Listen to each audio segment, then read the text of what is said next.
What's going on, everybody? So, just a little chat. Woke up to the news that apparently the U.S. has led a strike against Venezuela and captured their leader. Now, Venezuela is an occupied country, I need to state.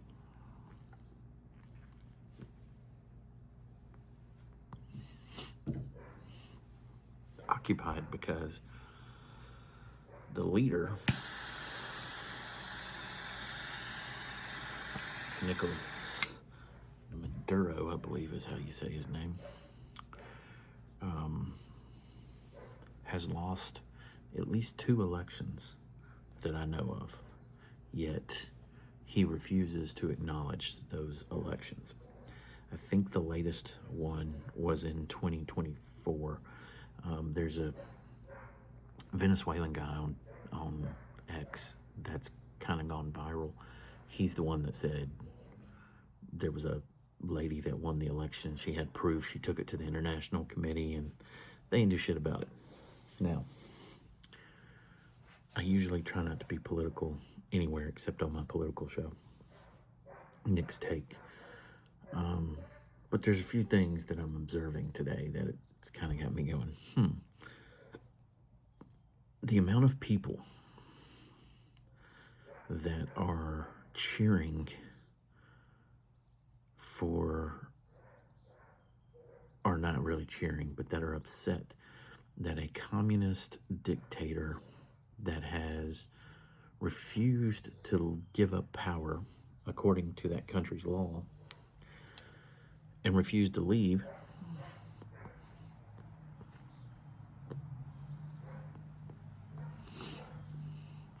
they're like, how dare we do this?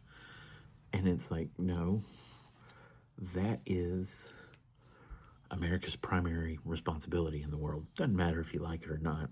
We are supposed to be the ones that step in to end suffering. I'm not somebody that enjoys war. I don't want war. But at the same time, I remember what Venezuela used to be like. The pictures of how great that country was. And I think it was 1990 or 91 when I believe Hugo Chavez won election and then didn't leave. I believe. It may have been somebody before Hugo, but and it went from one of the wealthiest countries in the world in the early 90s to one of the poorest by 2000. So 10 years, I'll even go a little bit further and say maybe 15 years.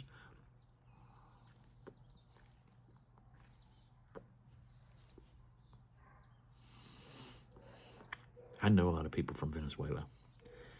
I know a lot of family, friends, and I know they're happy.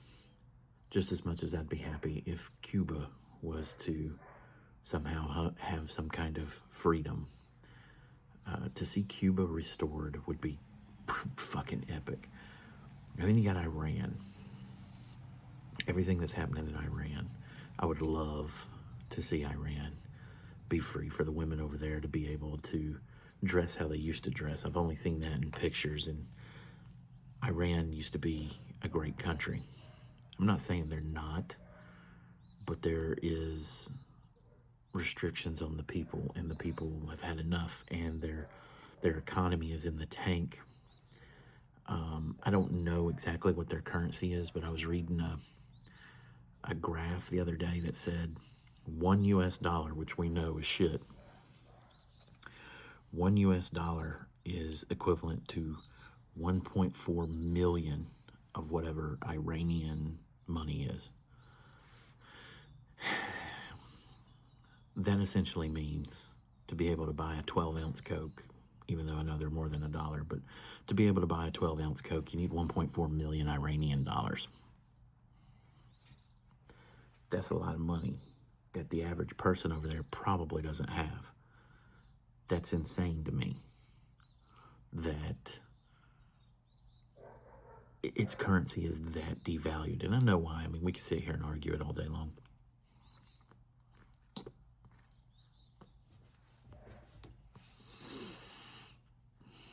And then you have conspiracy side of things where people are saying there's only like 4 or 5 countries in the world that don't have a centralized banking system owned by the Rothschild family or whatever. And there may be some truth behind that. Venezuela happens to be one of them. But if Venezuela comes out of this better, I don't have a problem with what happened. And though it may have looked like a military strike and it may be called a military strike, it may have been a DEA operation with some assistance from the U.S. military, something along those lines. But the fact that everybody's like, this is an unconstitutional war, it's not even a war, it's over. It was over before the majority of us even woke up. And the fact that they're going to try him in American courts is kind of, I don't know how they're going to do that. That's where it starts to get weird, because that opens up a can of worms for our president. And I'm not saying Trump shouldn't face any kind of international justice, because if he's committed crimes or been found guilty of crimes, he should pay, just like anybody else should. But I believe our presidents should, of all countries, with some exceptions, I believe that there should be kind of like a unanimous international court, because the international court is very liberal-sided. In fact, the liberal courts were asked, the international court was asked to do something when the elections were certified and Maduro didn't win, and they didn't do anything about it. Because there's something going on in the world that is worse than politics. Don't matter which side you believe in.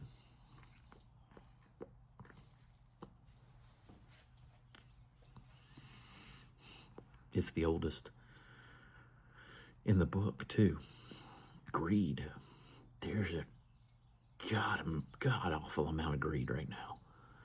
For the international court to turn its eye, to turn a blind eye to the accusations of killing his own citizens, raping his own citizens, being the head of a drug cartel, all of these things, the International Committee and the international courts didn't even look into it.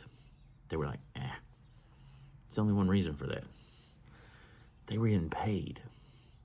And then you find out China is one of their biggest allies. Russia is too, but China tends to be the bigger ally.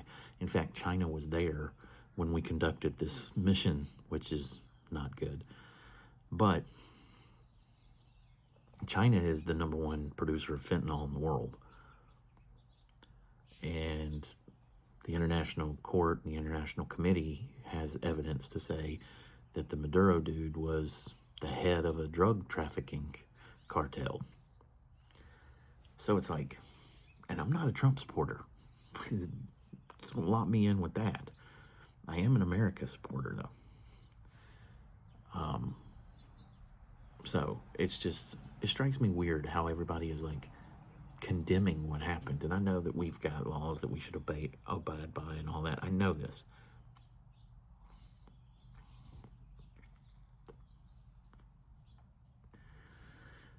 But he had American oil and American property that he refused to turn over. And I know it seems like I'm trying to give excuses, but I'm really just trying to give facts of a lot of the things.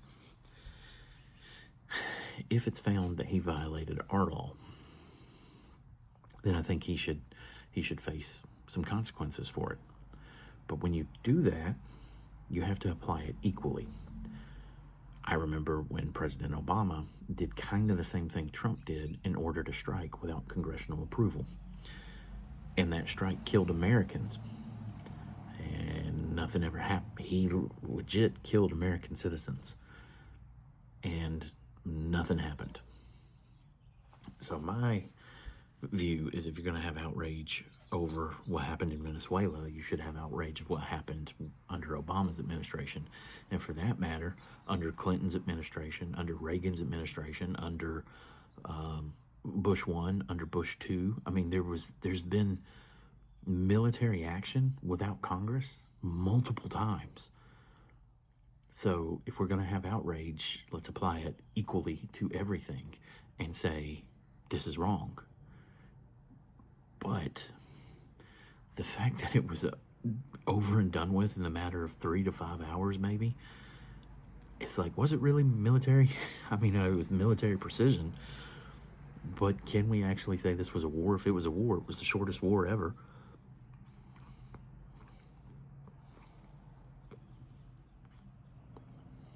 I'm more worried about what's going to come after. Supposedly, Venezuela's defense secretary is alive and claiming, that they're going to fight and that they're going to strike and all this other stuff. And the fact that China and Russia are helping them, that's worrisome, because that could drag us into a war with those two countries helping the defense secretary of Venezuela. And my whole thing has always been, if you have a regime change, the next guy may be worse. Look at Syria. The guy that's currently the leader of Syria used to be a wanted terrorist by the United States.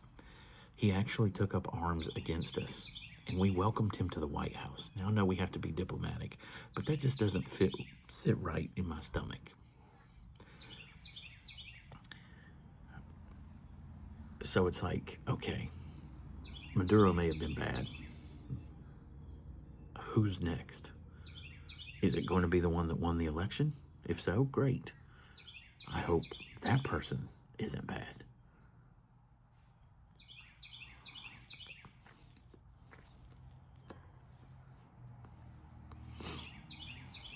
Another good example is like President Xi in China. If I'm not mistaken, and for that matter, even Putin, if I'm not mistaken, those countries, the leader has to change like every 10 years or something like that. And Xi made it to where he doesn't have to leave. That's not what the country is supposed to be. Same thing for Putin. Putin altered their constitution and everything so that he didn't have to say, or so that he didn't have to leave. And it's like, if the International Committee wants to be upset over anything that's done to try and protect American sovereignty or American citizens, why not be upset when these people are clearly breaking their country's own law? And I get people being, oh, well, they changed the law. Did the people change it? I know Russia's communist, but they're supposed to still change leaders. And Xi was the one that was like, no, I'm not leaving. Like, Leo, I ain't fucking leaving. Nobody batted an eye over that. Same thing for Putin when he did everything that he did.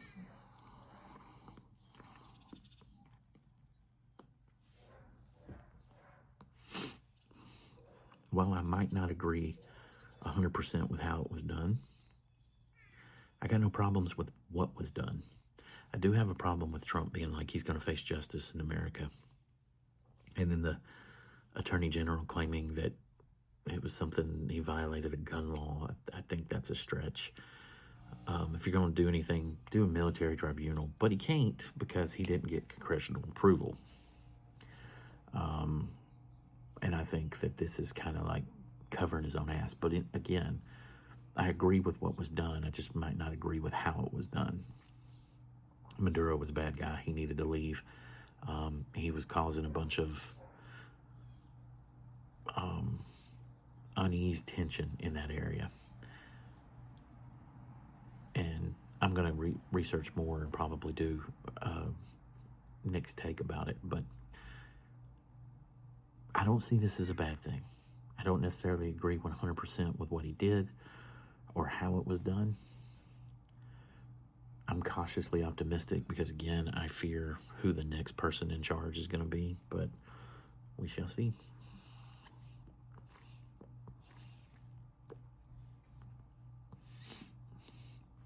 Pretty bang up start to 2026. You got Iranian people marching to change their government. The Venezuelan government may be changing here soon. And we got Cuba, Taiwan, maybe. All these other places that yearn for freedom, or I don't know. It's just, it's a great start to 2026, if you ask me. It's going to be interesting to see what happens, though. And it'll probably lead to Trump being impeached for a third time when the Democrats get control in the midterms. Crazy, crazy, crazy. Hug your loved ones each and every day, because you never know when the good Lord will call them home. For every dark night, there's always a brighter day. Life's just a party, and parties weren't meant to last. I'll talk to y'all soon. Y'all be good.